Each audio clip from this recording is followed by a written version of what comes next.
vivement poli de Claude Roy. Excusez-moi, je vous en prie, disait le monsieur très poli, tout ourlet de bonne manière quand il croisait un dromadaire. Je suis charmé, vraiment ravi, disais-je, monsieur si gentil, on rencontre Henri de Lisbogne à Pangola avec sa bonne. Je vous présente mes respects, disait le monsieur circonspect, en dépassant dans l'escalier un son point très essoufflé.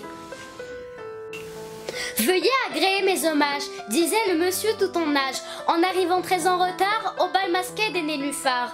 Après vous, je ne ferai rien, dira le monsieur vraiment bien. Lorsque la mort sonnant chez lui, le trouvera toujours poli. L'ennui avec les gens polis, c'est qu'ils n'ont jamais fini. Tout en salut, tout en courbette, mais trop poli pour être honnête. Les fleurs de papier de ta chambre, par Jules Supervielle. Les fleurs de papier de ta chambre, nous sommes sur le mur, elles ne sont pas dures. Nous avons un parfum plus léger que nature et qui sent un jardin dans les pays futurs ou les pays anciens. C'est là notre parure et nous nous répétons du parquet au plafond, crainte d'être incomprises parce que nous n'avons ni fraîcheur ni saison, ciel abeille ni brise. Les manières du soleil, de Claude Roy. Le soleil lui est pour tout le monde, mais un peu plus ou plutôt moins. Il en est que son chaud inonde, d'autres ne le voient que de loin. Il lui est plus pour le cormoran que pour la taupe ou le cafard. Il lui est plus à Perpignan qu'à Lille ou à Hénin-Liétard. Le soleil lui est pour tout le monde, mais un peu plus ou plutôt moins. Près d'une mer de Jean Lacou, près d'une mer, oh c'est le tout bonheur qu'on goûte en paix dans cette triste vie. À ses côtés, un pauvre enfant oublie la pauvreté, sa peine et son malheur. On se confie à sa voix douce et chère, à son amour, à ses soins, à ses vœux. Toujours, toujours, on vit calme et joyeux, près de sa mère, près d'une mère, oh c'est le plus grand bien que sur la terre un cœur aimant éprouve. Dans le malheur, c'est elle qui nous trouve des mots charmants qui parlent d'avenir. Quant à Marie, elle fait sa prière. Elle redit le nom de son enfant. Toujours, toujours, on a le cœur content. Près de sa mère, près d'une mère, oh, c'est le doux plaisir. Dans la douleur, sa voix est un dictame. Elle adoucit tous les maux de notre âme. Dans la misère, oh, c'est un doux soutien. Son regard chasse une pensée amère. Comme à sa voix, le bonheur est nouveau. Toujours, toujours, l'avenir paraît beau. Près de sa mère. Écoutez la chanson bien douce de Paul Verlaine. Écoutez la chanson bien douce qui ne pleure que pour vous plaire. Elle est discrète, elle est légère, un frisson d'eau sur de la mousse. La voix vous fut connue et chère, mais à présent elle est voilée, comme une veuve désolée. Et dans les lampies de ce voile qui palpite aux brises d'automne, cache et montre au cœur qui s'étonne la vérité comme une étoile. Elle dit d'une voix reconnue que la bonté est notre vie, que de la haine et de l'envie, rien ne reste, la mort venue. Far West Raymond Fou, au grand galop sous le vent de la poussière, j'irai là-bas le long de tes canyons, et dans ton ciel tout brûlant de lumière, éclatera la joie de mes chansons.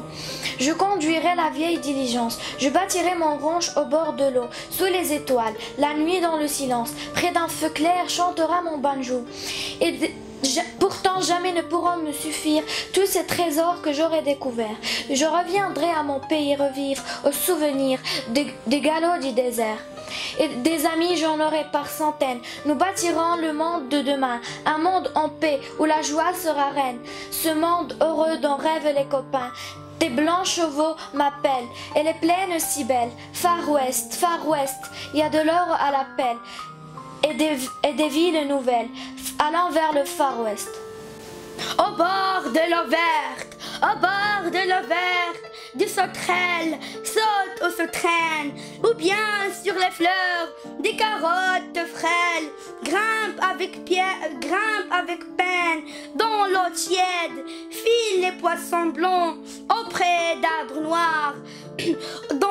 Dans l'ombre sur l'eau tremble doucement au soleil du soir. Deux pics qui crient s'envolent loin, loin, loin, très loin, loin de la prairie et vont s'opposer sur des tas de foin pleins d'herbes fleuries.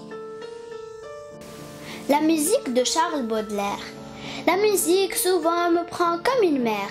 vers ma pâle étoile, sous un plafond de brume ou dans un vaste éther. Je mets à la voile, la poitrine en avant et les poumons gonflés comme de la toile. J'escalade le dos des flots amoncelés que la nuit me voile. Je sens vibrer au moins toutes les passions d'un vaisseau qui souffre, le bon vent, la tempête et ses convulsions. Sur l'immense gouffre me berce d'autrefois, calme plat, grand miroir de mon désespoir. Éloge de l'oranger, de Jean de La Fontaine. Sommes-nous, dit-il en Provence, quel amas d'arbres toujours verts, triomphe ici de l'inclémence, des aquilans et des hivers, jasmin dans un air doux s'exhale, fleurs que le vent n'en pu ternir, aminte en blancheur vous égale, et vous m'en faites souvenir. Oranger, arbre que j'adore, que vos parfums me semblent doux, est-il dans l'empire de flore? Rien d'agréable comme vous, vos fruits aux écorces solides sont un véritable trésor. Nous sommes sur le mur et nous ne sommes pas durs. Nous avons un parfum plus léger que nature et qui sent un jardin dans les pays futurs ou les pays anciens. Voilà notre parure et nous nous répétons du parquet au plafond, craint d'être incomprise parce que nous n'avons ni fraîcheur ni saison, ciel abeille ni brise. Une main sur le mur, c'est l'enfant qui s'éveille et la grand-peur allume le papier de la chambre. À soi-même est pareil, il veille et l'accompagne. Le pied touche le bois, du lit toujours sérieux. Qui lui dit dans ses voix, ce n'est pas l'heure encore de partir pour l'école. Anita se rendort dans le camp parfum, dans les belles couleurs, ignorant le repos de la nuit à tâtons sans se tromper jamais. Montagne de Pierre Menonteau. Il y avait dans la montagne un bleu très tendre qui dormait. Il sortit du lit, s'étira et prit la forme d'une cloche.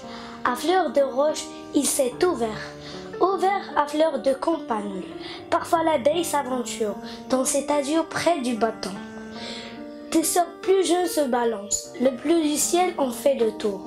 Ô vieux sapin, votre abat-jour ne rabattra pas leur cadence. Pas plus que le vent ne pourrait couper le vol des perdrix blanches, floquants, nuageux, qui se penchent vers la neige et le sourcil. Il, à Palma de Mallorca, de nos Méditerranéens, on mange dans ma rue des sorbets au citron, des fiacres plus jolis que de violoncelles. Vous attendez au port pour vous mettre à l'hôtel.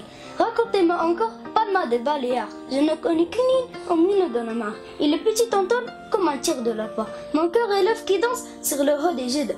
Monsieur le photographe, un oiseau va sortir. La noce qui s'embarque, je reste seul sauvage. Marquise Caroline, votre nom sur la carte. Grave le mien dans l'arbre, près de la balançoire. Exprès c'est paquebot qui verse nos voyages. Ce sont les bateaux-mouches et les trains de plaisir. Les couleurs de l'invisible de Jean-Pierre. Je vous dirai la couleur des choses invisibles, la couleur qu'on entend, la couleur qu'on respire, la guirlande bleue du violon et la pourpre des guitares, le vert profond le vent, dans le soir, et l'or fragile d'une caresse. Je vous dirai la voix perdue dans l'indigo de solitude et le calme orangé près des yeux doux qu'on aime. Je vous dirai l'arc-en-ciel qui naît en vous, de la patience et de l'oubli, de la défaite de silence et du geste réconcilié, car comme vous j'aime et je vis dans l'arc-en-ciel de mes songes. Fonction du poète de Victor Hugo. Peuple, écoutez le poète, écoutez le rêveur sacré, dans votre nuit sans lui complète, lui seul a le front éclairé, des temps futurs perçant les ombres, lui seul distingue en leur flanc sombre, le germe qui n'est pas éclos. C'est lui qui, malgré les épines, l'envie et la dérision, marche courbé dans vos ruines, amassant la tradition féconde, sort tout ce qui couvre le monde, tout ce que le ciel peut bénir. Toute idée humaine ou divine qui prend le passé pour racine, a pour feuillage l'avenir. Il rayonne, il jette sa flamme sur l'éternelle vérité. Il la fait resplendir pour l'âme d'une merveilleuse clarté. Il inonde de sa lumière, ville et désert, Louvre et chaumière, et les plaines et les hauteurs, à tous d'en haut il la dévoile, car la poésie est l'étoile. Jeune et vieux de Victor Hugo. Enfant charmant à voir et couronné de roses, je montre au cœur morose ce qu'il voudrait avoir. Je cours matin et soir après les belles choses, pas papillon blanc et rose. Je suis le jeune espoir, je suis le jeune espoir, vieillard à la voix tendre, que chacun aime entendre, et cherche à retenir, et cherche à retenir. J'entre seuil et doux hôte, je rends ce que l'âge ôte, je suis le souvenir. L'averse du Francis Carco. Un arbre tremble sous le vent, les volets claquent, comme il a plu, l'eau fait des flaques.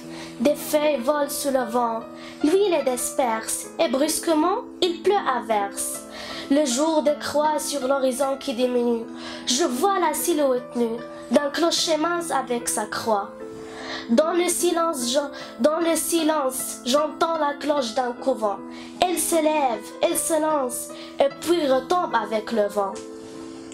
Un arbre que le vent traverse, j'aime doucement, comme une floue aimant l'averse. Il lui s'enfle et tombe à tout moment.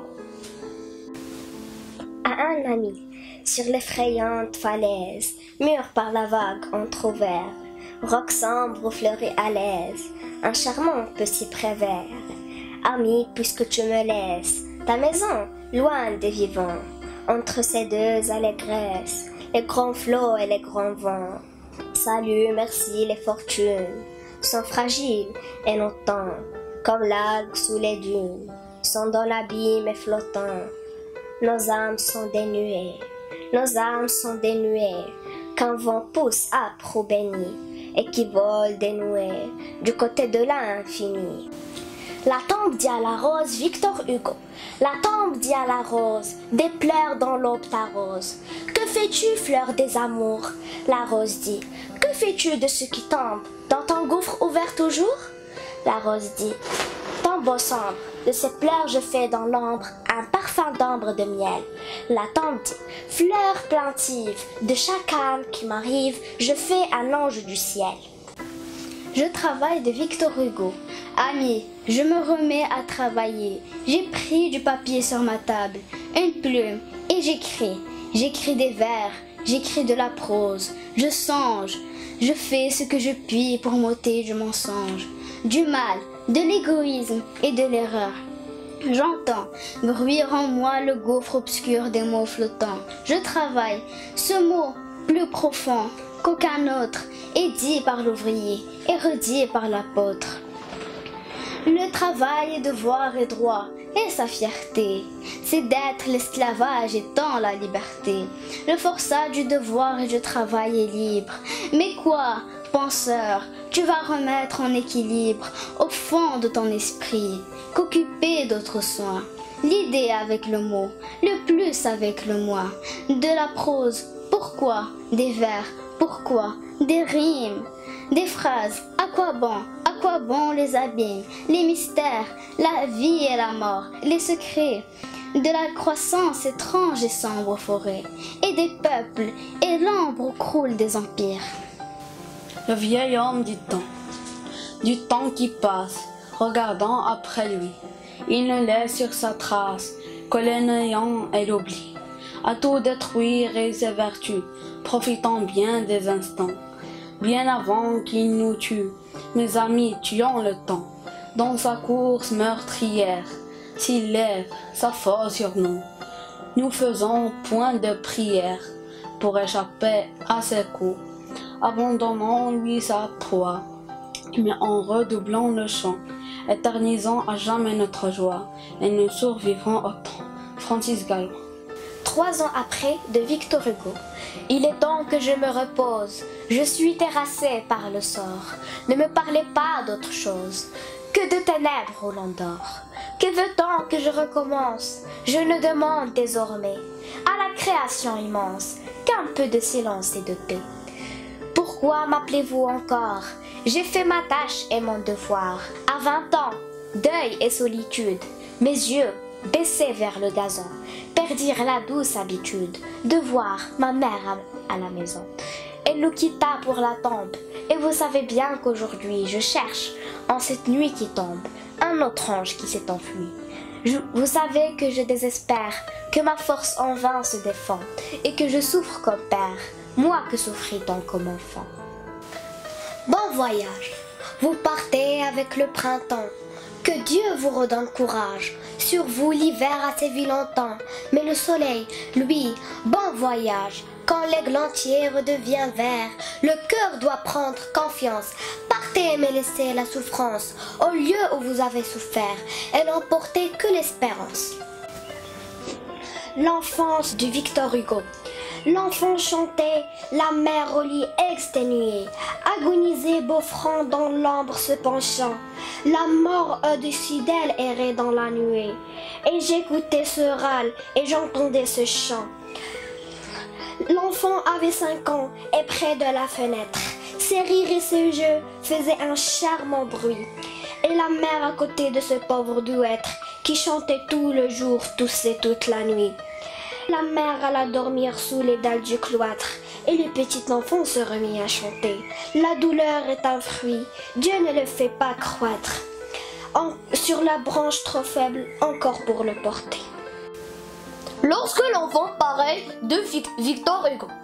Lorsque l'enfant paraît, le cercle de famille applaudit à grands cris, son doux regard qui brille, fait briller tous les yeux.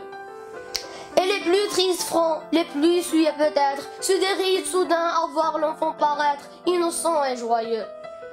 Soit que juin est verdit mon seuil, ou que novembre fasse autour d'un grand feu vacillant dans la chambre, les chaises se touchaient. Quand l'homme dort, quand l'esprit rêve, à l'heure où l'on entend gémir, quand une voix qui pleure, l'onde entre les roseaux. Si l'aube tout à coup la voit lui comme un phare, sa clarté des champs éveille une fanfare de cloches et d'oiseaux. Enfant, vous êtes l'aube de mon âme et la plaine qui des plus douces fleurs embaume son haleine quand vous la respirez. Mon âme et la forêt dont les sombres ramures s'emplissent pour vous seuls, sauf murmures et de rayons d'eau.